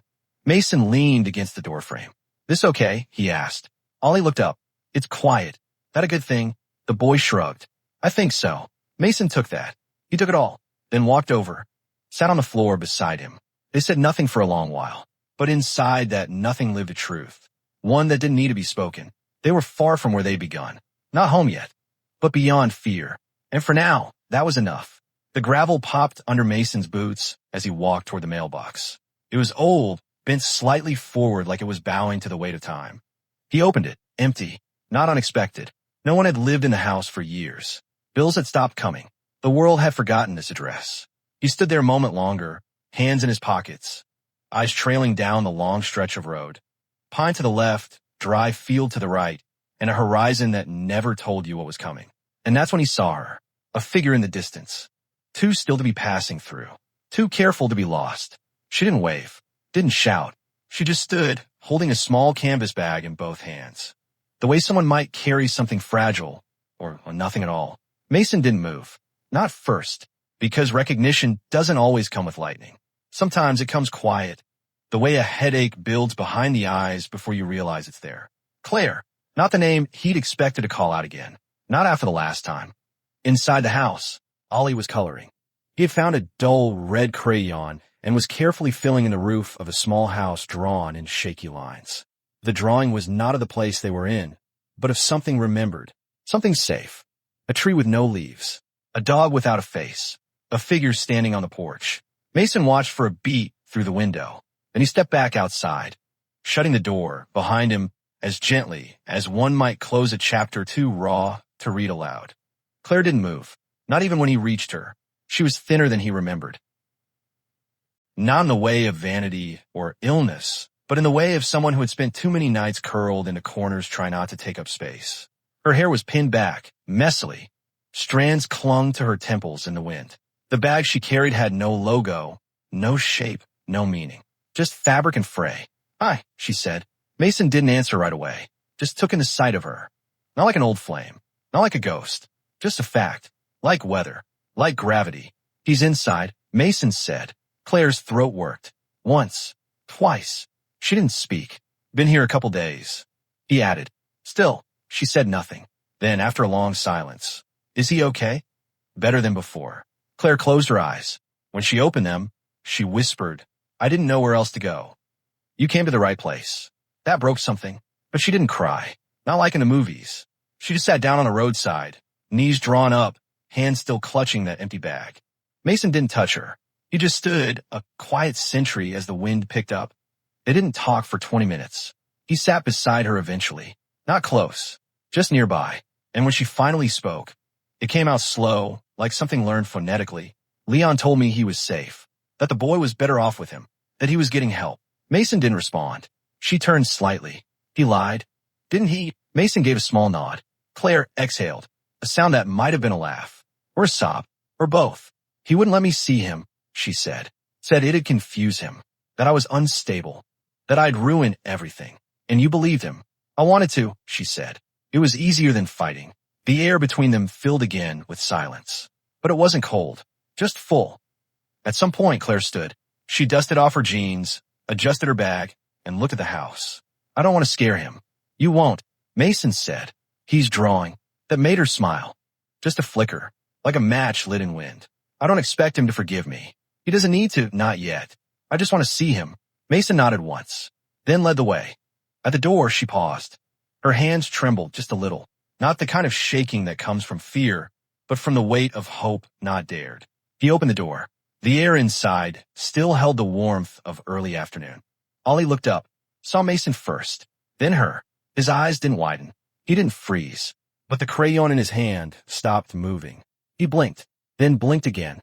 Claire didn't step forward. She just whispered, "Hi, baby." And Ollie, still on the floor, still holding red in his fingers, whispered, "Hi." Just that. Nothing more. But in that space, between his whisper and hers, the years folded in on themselves. And for a second, the world felt still again. Mason stepped back, left him there. He went to the porch, lit a match, let it burn down. He didn't listen in, didn't watch through the window. Some moments weren't his to witness. Some healing only happened when no one was trying to measure it. He stood there until the sun dipped low, until the light began to change, until silence became the only language anyone needed. And inside the house, Claire knelt slowly beside the boy she had once feared to hold. She didn't hug him, didn't touch him, just sat near, close enough for him to know she wasn't leaving this time, close enough for her to remember the weight of staying. And for now, that was all anyone asked. The yard behind the house sloped gently into a patch of dying grass, bordered by 3 pine trees and the bent remains of what used to be a clothesline pole, rusted, forgotten, half swallowed by the earth. Mason stood there as the sky darkened. The horizon had turned copper, smudged with the color of rust and worn leather. The wind was quieter now, as if even it had nothing more to say. He held a small bundle, wrapped in an old towel. Nothing heavy, but each item inside seemed to pulse with weight anyway. A shirt, a letter, a photograph torn in two, and a lighter.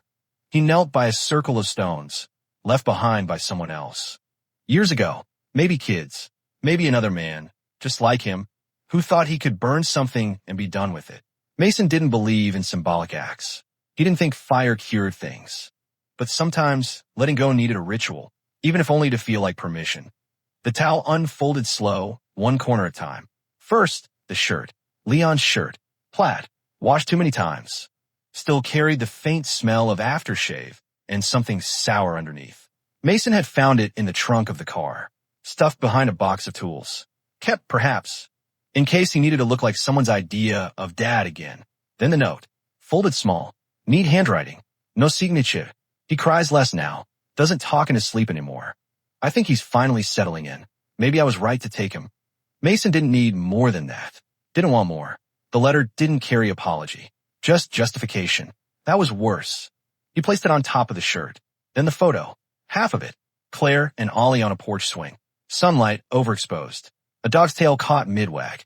The other half, Leon, smiling, was missing. Torn clean through the middle. He sat with the others. Arranged them like offerings. The wind shifted. Carried the faint scent of pine needles and distant wood smoke. He pulled the lighter from his pocket. Clicked it once. Flame. Then again. Nothing. Clicked. Flame. It caught on the corner of the note. Edges curled black. Lettering disappeared like secrets swallowed whole. The fire licked its way through the paper, then the fabric, then the photograph, soft crackle, then a sharp snap as the edge of the plastic coating gave in. Mason didn't move. He watched the way memory turned to ash without protest. The fire wasn't big. It didn't roar. Just glowed, soft and contained, enough to warm a hand, not enough to keep anyone alive. But maybe, tonight, that was all that was needed. Behind him, the house was quiet. Ollie had gone to bed early. After sitting by the window long enough to draw Claire's face with a pencil he kept too short to grip right. Claire hadn't spoken much after that. She'd made tea, held the cup, didn't drink, then sat on the porch with a blanket and her silence. Mason hadn't asked her to explain anything. Something sounded worse when said out loud. And besides, he'd already read enough in her eyes. The fire sank lower. Ash floated in small whirls. Mason added one last thing. His old dog tag. It was bent now, not from war, but from years of being shoved in the back of drawers and glove compartments. The chain had long since snapped. He placed it gently, like laying down a tired memory. The metal hissed in the flame. Then nothing.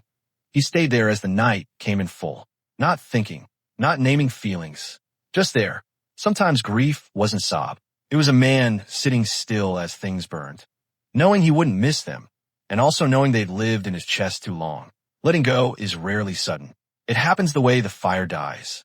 Slow, then slower, then, almost without notice, cold. When he finally stood, the fire was no more than red dust and soft glow. He used a stick to stir the remains. Nothing dramatic. No ceremonial words. Just a man making sure the past didn't catch wind and spark again. He picked up the towel, shook out the ash, folded it small, put it in his back pocket. Then he turned, back toward the house. Not hurried, not slow, just walking, like a man who'd spent enough time in the dark. Morning came quiet. It slipped under the door in long gold lines. Dust dancing in the beams like whispers from softer world. The house smelled of pine and faint old coffee. Somewhere in the walls, a pipe ticked. Claire woke first. She didn't know why. Habit, maybe, or the kind of sleep that stays close to waking, never quite letting you fall too deep. She sat up on the couch. Her blanket had slipped halfway off. Her neck ached. She hadn't meant to sleep there, but hadn't asked to be shown a bedroom either. Some returns are easier if you don't ask for more than you've earned. The house was still. Mason was likely out back. He rose early, always had. Something the army burned into the bones. And Ollie, her eyes searched the living room. No Ollie, but on the small kitchen table. Next to a cup of dry pens and a dented flashlight, sat a folded piece of paper. Heavy stock, like it came from the back of a drawer. Used for something more important once. Now it was a canvas. She didn't move toward it right away. She just watched it from across the room, as if it might disappear if she stepped too fast. Eventually, barefoot and slow, she crossed the floor. Each board creaked different, like they were testing her. At the table, she pulled out the chair, sat down, took a breath, then unfolded the paper. It wasn't what she expected. Not at all. No figures. A window too high to reach. A door with 5 locks. He'd drawn each one. A bed, low and crooked, with a blanket that looked more like a net. Or bars. And in the corner, something small. A bowl. Empty. Claire's hand pressed against her chest. She didn't cry. Her eyes blurred, yes. But no tears fell.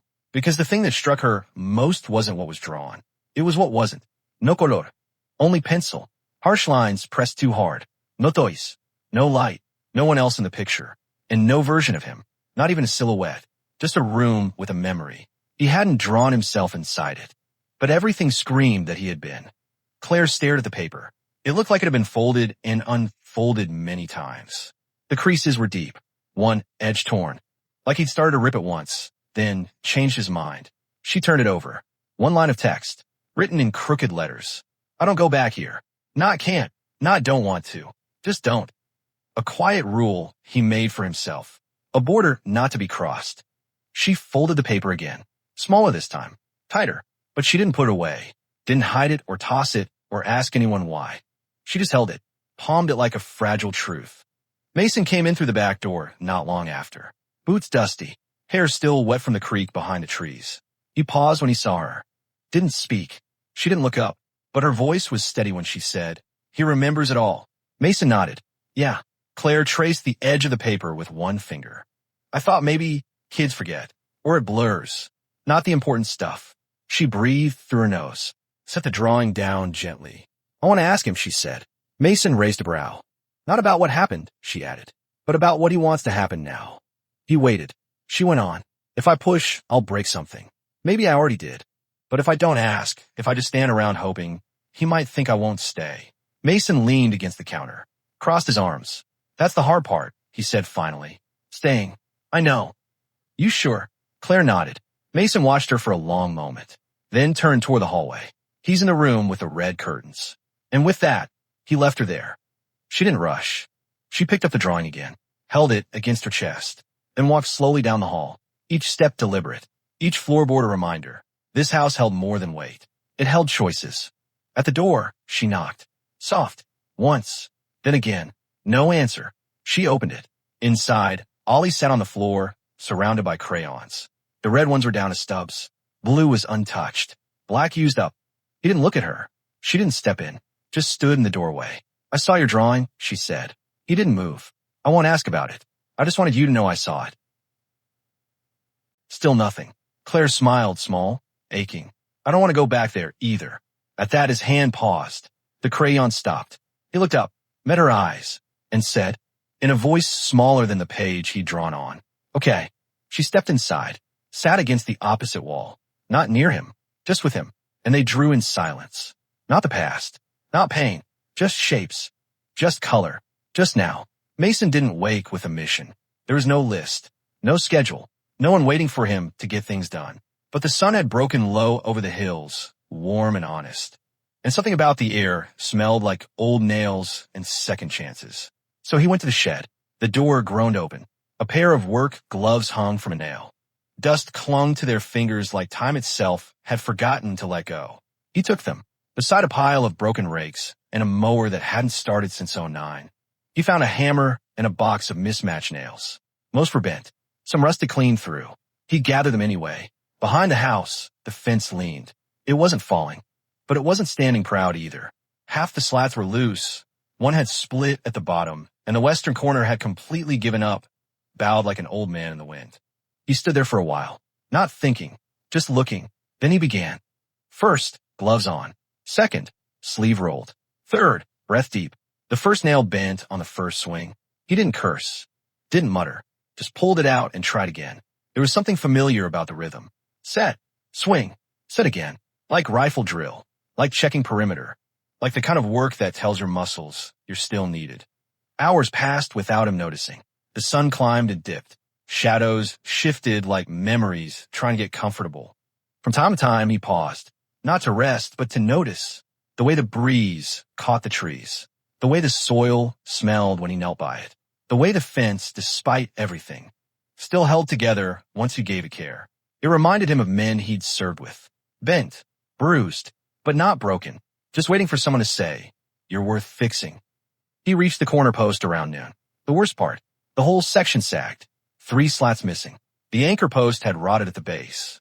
He crouched down, fingers tracing the old wood. Could have torn it out, started fresh. But something in him resisted the clean slate.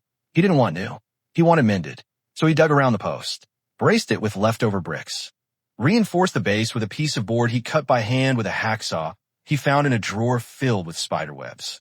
It wasn't pretty, but it held, and that was enough. When he stepped back, sweat clung to his neck. Dirt crusted on his knees.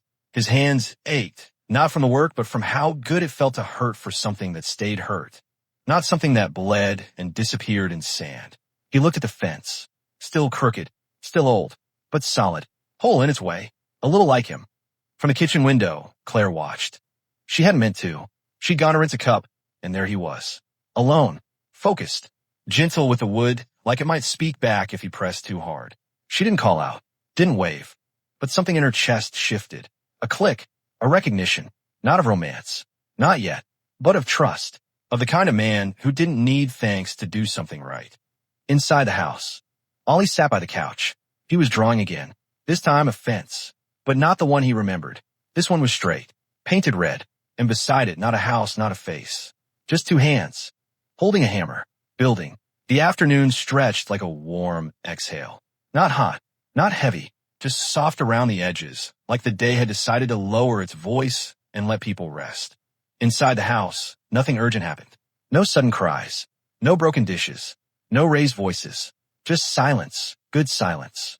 The kind that filled the corners, not because people were angry, but because no one felt the need to speak. Claire sat by the window, a book open in her lap, but untouched.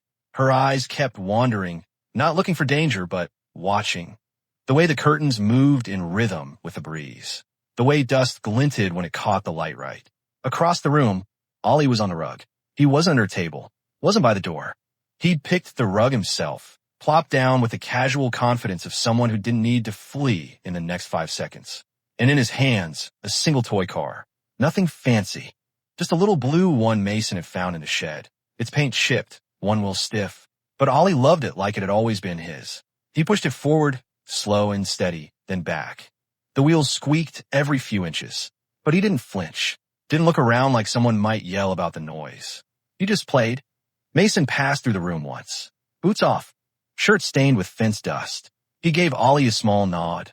Nothing exaggerated. Nothing to draw attention. Just enough to say, "I see you." Then he kept walking. Ollie didn't stop playing. That was the miracle. Claire finally closed her book. Didn't mark the page. She hadn't read a word. She just smiled to herself. A smile with no teeth. No need to show anything. Just the kind that slips out when you realize something rare is happening, and you're lucky enough to be there for it. She got up quietly and went to the kitchen. Ollie didn't follow. Didn't ask where she was going. Didn't stiffen at her movement. The freedom of that tore something inside her. She filled a glass with water, not realizing her hands were shaking a little. Because when your child doesn't panic at your absence, it means they believe you'll return, that they're allowed to stay. Outside, wind moved through the tall grass. The fence Mason fixed stood with quiet dignity, still old, still not perfect, but upright. A bird landed on it for a moment, then flew off again. The afternoon deepened. Time moved the way it should, unnoticed. Claire made sandwiches for dinner. Nothing fancy, just turkey and bread, a little mustard. But she made 3. When she set the plate down near Ollie, she didn't say anything. He looked up, nodded, and took one. No begging, no checking for poison, no counting bites like they were rations. He just ate, like a child, like someone home. Later, when the lights started to go golden and long, Mason returned from wherever he'd gone after the fence. He washed his hands, sat at the edge of the couch. Ollie sat across from him. Neither said much. Claire brought 2 more glasses of water. They drank like neighbors who'd known each other for years, even if they barely knew each other at all. Dusk came gently. No alarms. No rush to lock doors. Claire closed the windows one by one, not because she was afraid, but because the air was getting cooler. Ollie gathered his crayons into a box, stacking them carefully by size. No one had asked him to. Mason stood by the back door for a long time, arms crossed, just watching the sky change. He didn't look like a soldier tonight. Just a man with dust on his boots and something quiet in his eyes. Before bed, Claire bent down and asked Ollie, "Do you want the light on or off?" He thought for a long time, then said off.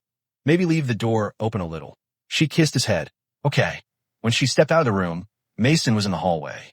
He didn't say anything. She didn't either, but they both paused there, in the hush between rooms, between past and future. And in that pause, a truth settled in. This might not be home yet, but it wasn't a place to run from anymore. Not tonight. Not this afternoon. Not with the door slightly open and the lights off by choice. Claire didn't find the letter right away. It was a Tuesday, the kind of day that comes and goes without fanfare. She'd been changing the pillowcases, soft cotton ones with little faded stars on them, when her hand brushed something crinkled, tucked deep beneath Ollie's pillow. At first, she thought it was trash. Kids sometimes hoarded wrappers or notes or things they meant to throw away, but didn't. But this was folded carefully, like it had been placed with intention. She unfolded it slow. Edges softened from handling. One crease already starting to split. And inside, blocky letters, uneven, leaning into the lines, written in pencil that had been erased and rewritten more than once. No name, no date, just this. Thank you for not asking me what happened. Thank you for not yelling when I dropped the glass. Thank you for fixing the fence. Thank you for the sandwich. Thank you for letting me sit by the window. Thank you for letting the light be off. Thank you for not looking scared of me. I didn't know people like you still existed. I hope I can be like that too. Not sure who to give this to. Maybe no one. Maybe everyone. Claire didn't cry. Not right away. She just sat there on the edge of the bed, letter in her lap. Sunlight catching the curve of her cheekbone, making her look older and softer at once. It wasn't the words exactly. It was what they didn't say, what they left behind. The things that had happened, somehow not needing to be named anymore. Because thank you had replaced what happened to me. Because I hope had replaced I'm scared I'll never heal. She folded the letter again, but not along the old creases. She made new ones, gentle, careful, placed it inside her own journal, between 2 pages she hadn't written on yet. Not to keep it hidden, not to hoard it, but to remind herself that healing didn't always announce itself. Sometimes it came in handwriting slightly too big for the lines. Sometimes it didn't come with confessions or dramatic turning points. Sometimes it was just a child saying thank you and meaning it. That evening, she watched Ollie as he lay on the couch, legs tucked under him, a blanket draped haphazardly. He was humming, just barely, a tune with no name. And Mason? He sat by the door, polishing an old pair of boots, not because he had to, just because some habits brought peace. He looked up, met her gaze across the room, didn't say anything, but she knew. He hadn't read the letter, probably never would, didn't need to. Some people don't ask for thanks, and maybe that's why they're the ones who deserve it most. Later, after Ollie went to sleep and the house had gone quiet again, Claire returned to her journal, opened it to the page where the letter rested, and under it wrote 2 words. We stay. No puntuación. No explanación. Just that. Because in the end, we stay is harder than we fight, more radical than we flee, and softer than both. But it's what mattered. It's what healed, and it's what they were all learning to do. Together. A boy humming a song he didn't know he remembered. And a man, once trained to break, learning slowly how to stay. This wasn't about saving the world. It was about fixing one slat of wood, passing a sandwich across a table, leaving the light off because someone asked and you listened. It was about healing in the softest way, without demand, without applause. Only the kind of healing that stays long after people forget what hurt in the first place. Not perfect, but enough. And maybe that's the kind of story we all need sometimes. If something in this story lingered with you, even if it was just one sentence, one breath, one moment of silence, you're welcome to leave a thought below. Not for likes, not for noise. Just to say, I was here. I felt this too. Sometimes that's all we need. Someone quietly staying with the story. After the story ends,